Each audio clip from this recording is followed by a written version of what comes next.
नमस्कार दोस्तों, रिया coaching classes के इस यूट्यूब चैनल पर आप सभी प्यारे मित्रों का हार्दिक स्वागत है। आज के इस सेशन में हम बात करेंगे हमारे भारत के पहले अंतरिक्ष यात्री राकेश शर्मा के बारे में। तो एक बार पुनः आप सभी को सुबह का प्यार भरा नमस्कार, वेरी वेरी गुड मॉर्निंग।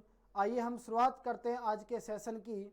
देखिए, ये जो सामने स्क्रीन पे आपको फोटो दिखाई दे रही है, यह है हमारे भारत के पहले अंतरिक्ष यात्री। यानी हम कह सकते हैं कि हमारे भारत देश की ओर से सबसे पहले अंतरिक्ष में जाने वाले जो व्यक्ति थे वो कौन थे? राकेश शर्मा।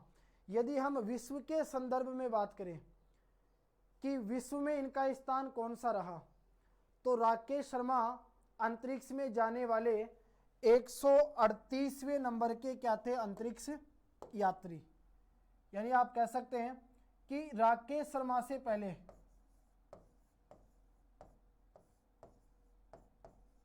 देखो, राकेश शर्मा अंतरिक्ष में जाने वाले कौन से अंतरिक्ष यात्री थे? 138वें अंतरिक्ष यात्री।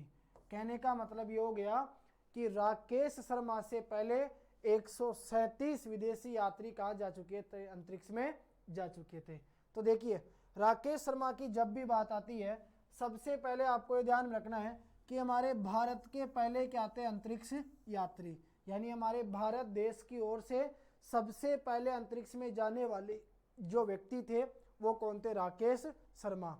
ठीक है, विश्व के 138वें अंतरिक्ष यात्री थे। यदि इनके जन्म की हम बात करें तो इनका जन्म कब होता है? जन्म होता है इनका 13 जनवरी 1949 को इनका जन्म होता है। और आपको पता है कि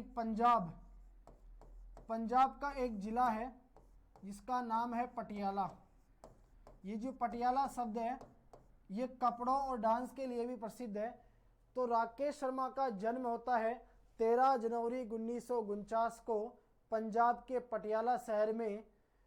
ये एक हिंदू गौड़ ब्राह्मण परिवार से थे। राकेश शर्मा कौन से परिवार से थे?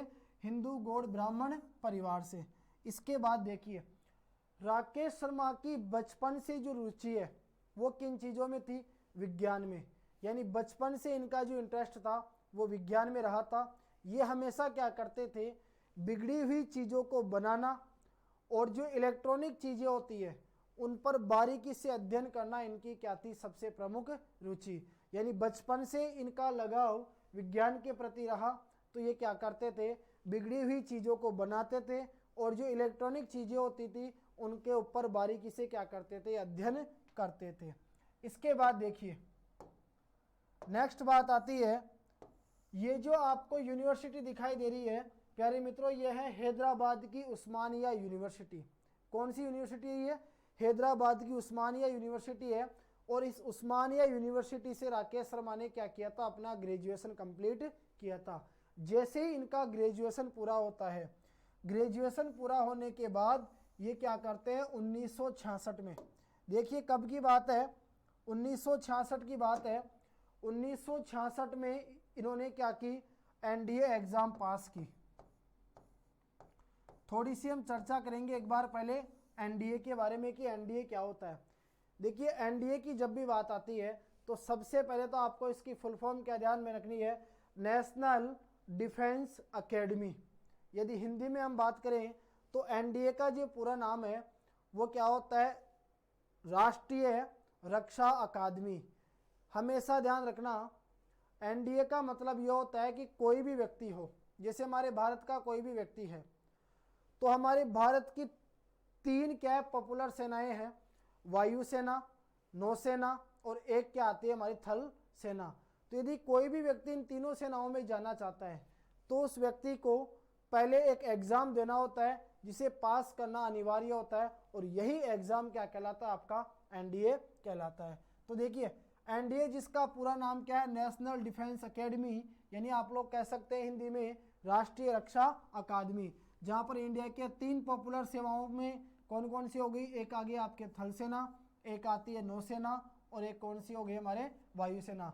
तो इन तीनों सेनाओं में जाने से पहले एक एग्ज़ाम लिया जाता है। उस एग्ज़ाम को पास करना अनिवार्य होता है और वही एग्ज़ाम क्या कहलाता है, एनडीए के नाम से जाना जाता है। यदि मान लीजिए आप एनडीए में जाना चाहते हैं तो एनडीए में जाने के लिए आपके पास क्या क्या योग्यताएं होनी चाहिए। सबसे पहली योग्यता आपके पास ये आती है कि आप क्या होनी चाहिए, अविवाहित होनी चाहिए, यानी आप अनमैरिड होनी चाहिए, आपका विवाह नहीं हुआ होना चाहिए। ठीक है, तभी आप इस एग्ज़ाम के लिए क्या है, एलिजिबल है। क्लियर। इसके बाद देखिए, अगर आप इंडियन आर्मी में जाना चाहते हैं तो इंडियन आर्मी में जाने के लिए आपके पास 12वीं पास होना चाहिए, चाहे किसी भी सब्जेक्ट में, वो चाहे आर्ट्स हो, चाहे कॉमर्स हो, या क्या हो, साइंस। लेकिन अगर मान लीजिए आप ये चाहते हैं कि साहब मैं इंडियन एयरफोर्स या नेवी में जाऊं, तो ध्यान रखना इंडियन एयरफोर्स और नेवी में जाने के लिए आपके पास 12th विषय में फिजिक्स और मैथमेटिक्स सब्जेक्ट होना क्या है, अनिवार्य है। यदि एज की हम बात करें तो उम्र जो है आपकी वो 16.5 से लेकर 19 वर्ष की उम्र होनी चाहिए। और इसके लिए हमेशा ध्यान रखना आपकी जो फिजिकल फिटनेस है वो एकदम अच्छी होनी चाहिए। फिजिकल फिटनेस यहाँ पर आपकी बहुत इंपॉर्टेंट रहती है। और लंबाई की यदि हम बात करें तो लगभग आपकी 157 सेंटीमीटर आपकी क्या होनी चाहिए, लंबाई होनी चाहिए। क्लियर। तो ये योग्यताएं हैं जो आपको एनडीए एग्जाम के लिए आवश्यक होती है। इसके बाद देखिए, एनडीए एग्जाम में पास होने के बाद ये क्या करते हैं, ये जो स्क्रीन पे आपको फोटो दिखाई दे रही है ये हमारे एनडीए से संबंधित है। जैसे आपकी हो गई थल सेना, एक हमने पढ़ी वायुसेना, एक हमारे पास क्या आई, नौसेना।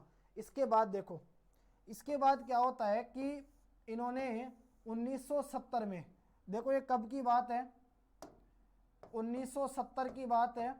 1970 में राकेश शर्मा ने क्या किया, भारतीय वायुसेना को क्या कर लिया, ज्वाइन कर लिया। और भारतीय वायुसेना को ज्वाइन करने के बाद यहीं से इनके जीवन की शुरुआत होती है। यहीं से आप लोग कह सकते हैं कि इन्हें लोग जानने लगे। जब इन्होंने 1970 में वायुसेना को ज्वाइन किया तो वायुसेना को, भारतीय वायुसेना को ज्वाइन करने के बाद देखिए क्या होता है, आपको पता है सबको कि 1971 में हमारे भारत और पाकिस्तान के बीच युद्ध हुआ था। और इस युद्ध के दौरान राकेश शर्मा ने बहुत महत्वपूर्ण भूमिका निभाई थी।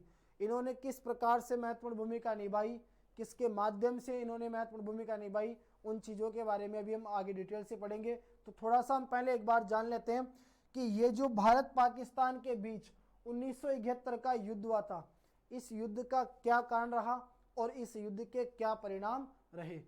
तो देखिए, भारत पाकिस्तान के बीच युद्ध होता है 1971। ध्यान देना आप लोग, भारत और पाकिस्तान के बीच युद्ध कब हुआ, 1971 के युद्ध की हम बात कर रहे हैं। ये बात है प्यारे मित्रों 3 दिसंबर 1971 की। कब की बात की जा रही है यहाँ पर, 3 दिसंबर 1971 की हम बात कर रहे हैं। 3 दिसंबर 1971 को क्या होता है, पाकिस्तान की जो वायुसेना है, ये पाकिस्तान की वायुसेना हमारे भारत के ऊपर क्या कर देती है, हमला कर देती है। जब पाकिस्तान की सेना हमारे भारत देश के ऊपर हमला करती है तो उसके दौरान हमारे भारत के कौन कौन से शहरों को इन्होंने निशाना बनाया। एक तो आता है अमृतसर। आप सबको मालूम है कि ये जो अमृतसर है, अमृतसर कहाँ पड़ता है, पंजाब में। अमृतसर कहाँ पड़ता है, आपके पंजाब में। और एक आ गया आपके आगरा समेत कई शहरों को इन्होंने क्या किया, निशाना बनाया।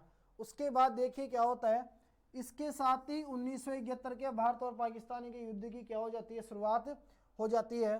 तो 16 दिसंबर 1971 को क्या हुआ, पाकिस्तान की सेना ने हार मानकर भारत के सामने क्या कर लिया, आत्मसमर्पण कर लिया। और इसी के साथ में क्या होता है, बांग्लादेश के जन्म की शुरुआत होती है। और बांग्लादेश के जन्म के साथ ही भारत और पाकिस्तान के बीच जो युद्ध हुआ था उसका क्या होता है, समापन होता है। तो देखिए, ये जो राकेश शर्मा है, इन राकेश शर्मा का एक विमान था। ये जो आप स्क्रीन पे देख पा रहे हैं ये राकेश शर्मा का विमान था। और ये जो राकेश शर्मा का विमान है ये कौन सा था, मिग एयरक्राफ्ट। कौन सा विमान था ये, मिग एयरक्राफ्ट। देखो ये जो मिग एयरक्राफ्ट है इस मिग एयरक्राफ्ट के माध्यम से राकेश शर्मा ने भारत और पाकिस्तान के बीच जो युद्ध हुआ था इसमें महत्वपूर्ण सफलता हासिल की थी। और इस महत्वपूर्ण सफलता के बाद ही राकेश शर्मा हमारे भारत देश में लोगों के सामने चर्चा में आई थी, जिसके बाद हमारे भारतीय देश के लोगों ने इनकी जमकर इनकी क्या की थी, काफ़ी मतलब इनकी वो की थी, बहुत प्रशंसा की थी।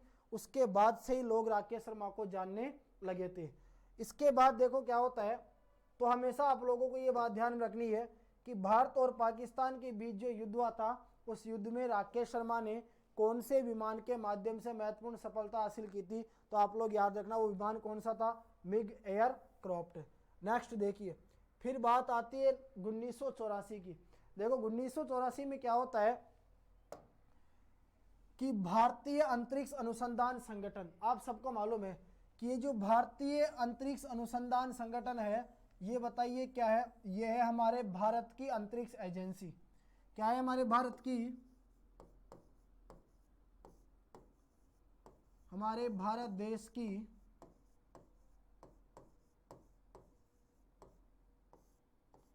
अंतरिक्ष एजेंसी। तो हमारे भारत देश की जो अंतरिक्ष एजेंसी है वो कौन सी है, भारतीय अंतरिक्ष अनुसंधान संगठन, जिसको हम लोग शॉर्ट में क्या कहते हैं, ISRO, Indian space research organisation.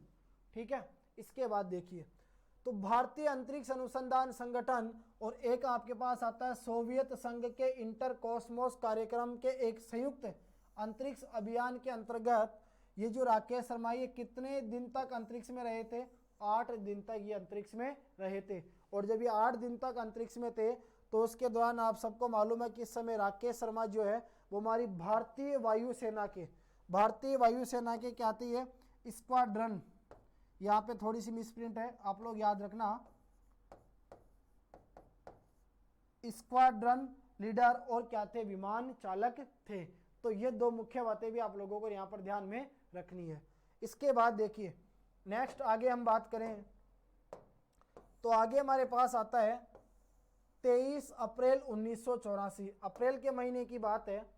23 अप्रैल 1984 को देखिए क्या होता है, 2 अन्य सोवियत अंतरिक्ष यात्रियों के साथ, यानी एक तो कौन थे हमारे राकेश शर्मा, और राकेश शर्मा के साथ में 2 अन्य कौन थे बताइए, तो 2 अन्य थे सोवियत अंतरिक्ष यात्री। इनके साथ में राकेश शर्मा को क्या किया जाता है, सोयूज T11 के माध्यम से क्या किया जाता है, इनको लॉन्च किया जाता है। किसके माध्यम से लॉन्च करते हैं इनको, सोयूज T11 के माध्यम से क्या किया जाता है, राकेश शर्मा को लॉन्च किया जाता है। तो ध्यान रखना, जब 2 अप्रैल 1984 को, ठीक है, जब 2 अप्रैल 1984 को 2 अन्य सोवियत अंतरिक्ष यात्रियों के साथ में राकेश शर्मा को सोयूज T11 में लॉन्च किया जाता है, तब राकेश शर्मा क्या करते हैं, इस उड़ान के दौरान हमारे भारत देश के यानी उत्तरी भारत की क्या करते हैं, ये फोटोग्राफी करते हैं और गुरुत्वाकर्षण हीन क्या करते हैं, योगाभ्यास भी करते हैं। ठीक है। तो ये 2 प्रमुख बातें यहाँ पर आप लोगों को ध्यान रखनी है कि जब राकेश शर्मा को 2 अन्य सोवियत अंतरिक्ष यात्रियों के साथ में सोयूज T11 में लॉन्च किया जाता है, तो ये इस उड़ान के दौरान में क्या करते हैं, हमारे उत्तरी भारत की फोटोग्राफी करते हैं और गुरुत्वाकर्षणहीन योगाभ्यास करते हैं। क्लियर। इसके बाद देखो इस अंतरिक्ष उड़ान के दौरान देखिए, जब राकेश शर्मा 1984 में जब राकेश शर्मा को सोयूज T11 में लॉन्च किया गया था, तो उस समय हमारे भारत देश की जो प्रधानमंत्री थी वो कौन थी, श्रीमती इंदिरा गांधी। ठीक है। तो इंदिरा गांधी ने राकेश शर्मा से पूछा था कि ऊपर से यानी अंतरिक्ष से देखने पर हमारा भारत देश कैसा दिखाई देता है। तब राकेश शर्मा ने जो जवाब दिया वो इतना सुंदर जवाब था कि एक प्रत्येक भारतीय उस जवाब को सुनकर चकित रह गया। यानी आप लोग याद रखना, जब 2 अप्रैल 1984 को राकेश शर्मा को 2 अन्य सोवियत अंतरिक्ष यात्रियों के साथ में सोयूज T11 के माध्यम से लॉन्च किया गया, तो उन्होंने क्या की थी, एक तो हमारे उत्तरी भारत की फोटोग्राफी की थी और गुरुत्वाकर्षणहीन इन्होंने क्या किया था, योगाभ्यास किया था। उस समय हमारे भारत देश की तत्कालीन प्रधानमंत्री कौन थी, श्रीमती इंदिरा गांधी। तो श्रीमती इंदिरा गांधी ने राकेश शर्मा से पूछा कि ऊपर से यानी अंतरिक्ष से देखने पर हमारा भारत देश कैसा दिखाई देता है। तब उन्होंने जवाब दिया था कि सारे जहां से अच्छा, यानी सभी जगहों से सबसे अच्छी कौन सी जगह है, हमारा हिंदुस्तान। ठीक है, इसके बाद देखो आगे हम बात करते हैं। ये पिक्चर में आपको दिखाई दे रही है श्रीमती इंदिरा गांधी जो उस समय की क्या रही थी, प्रधानमंत्री रही थी, और यह हमारे राकेश शर्मा, भारत के पहले अंतरिक्ष यात्री। इसके बाद देखिए राकेश शर्मा के जीवन की महत्वपूर्ण जो उपलब्धता थी वो यह रही कि इनको अशोक चक्र से भी क्या किया गया था, सम्मानित किया गया था। तो थोड़ी सी हम बात कर लेते हैं एक बार अशोक चक्र के बारे में। देखिए हमारी भारत सरकार ने राकेश शर्मा को अशोक चक्र के माध्यम से क्या किया था, सम्मानित किया था। यानी याद रखना अशोक चक्र जो होता है ये हमारे भारत का शांति के समय दिया जाने वाला सबसे ऊंचा क्या है, वीरता पदक है। हमेशा आप लोगों को ये चीज ध्यान रखनी है कि अशोक चक्र हमारे भारत का शांति के समय दिया जाने वाला सबसे ऊंचा क्या है, वीरता पदक है। और हमेशा याद रखना यह जो सम्मान है ये हमारे भारत देश के सैनिकों, असैनिकों, असाधारण वीरता और शूरता या बलिदान, ठीक है, इन सब चीज़ों के लिए दिया जाता है। हमेशा एक चीज़ आप लोग ध्यान रखना कि अशोक चक्र जो है वो व्यक्ति को मरणोपरांत पर भी दिया जाता है, यानी व्यक्ति की मृत्यु के बाद भी उसको क्या दिया जा सकता है, अशोक चक्र से सम्मानित किया जा सकता है। और हमेशा याद रखना कि अशोक चक्र किसके माध्यम से प्रदान किया जाता है, तो अशोक चक्र जो है वो हमेशा देश के राष्ट्रपति के द्वारा क्या किया जाता है, प्रदान किया जाता है। तो ये जो 2-3 बातें इंपॉर्टेंट है जो आपको अशोक चक्र के लिए क्या रखनी है, ध्यान में रखनी है। उम्मीद करूंगा यहाँ तक आप सभी लोगों को समझ में आया होगा। तो एक बार जल्दी से चैनल को शेयर और लाइक कर दीजिए, ठीक है, और अगर आप चैनल पर नए हैं तो चैनल को सब्सक्राइब जरूर कर लीजिए। इसके बाद यदि हम आगे बात करें तो देखिए अशोक चक्र की हम लोग बात कर रहे थे, यह है हमारे भारत देश का अशोक चक्र, बहुत ही सुंदर है और देखने पर यह हमें काफ़ी गर्व महसूस होता है। ठीक है, नेक्स्ट देखो इसके बाद आगे बात आती है लास्ट एंड फाइनल कि विंग कमांडर के पद से सेवानिवृत्त होने पर, जब राकेश शर्मा विंग कमांडर के पद से क्या होते हैं, सेवानिवृत्त होते हैं, तो सेवानिवृत्त होने के बाद राकेश शर्मा ने क्या किया, हिंदुस्तान एरोनॉटिक्स लिमिटेड में क्या किया, इन्होंने परीक्षण विमान चालक के रूप में भी क्या किया था, कार्य किया था। और इसके बाद नवंबर 2006 में राकेश शर्मा ने क्या किया, भारतीय अंतरिक्ष अनुसंधान संगठन कैमरा इसरो की एक समिति में भी इन्होंने क्या लिया था, भाग लिया था। तो प्यारे दोस्तों आज की कक्षा में हम इतनी ही बात करेंगे। नेक्स्ट जो हम पढ़ेंगे वो आगे हम बात करेंगे सुनीता विलियम्स के बारे में। तो तब तक के लिए आप सभी को जय हिंद, जय भारत।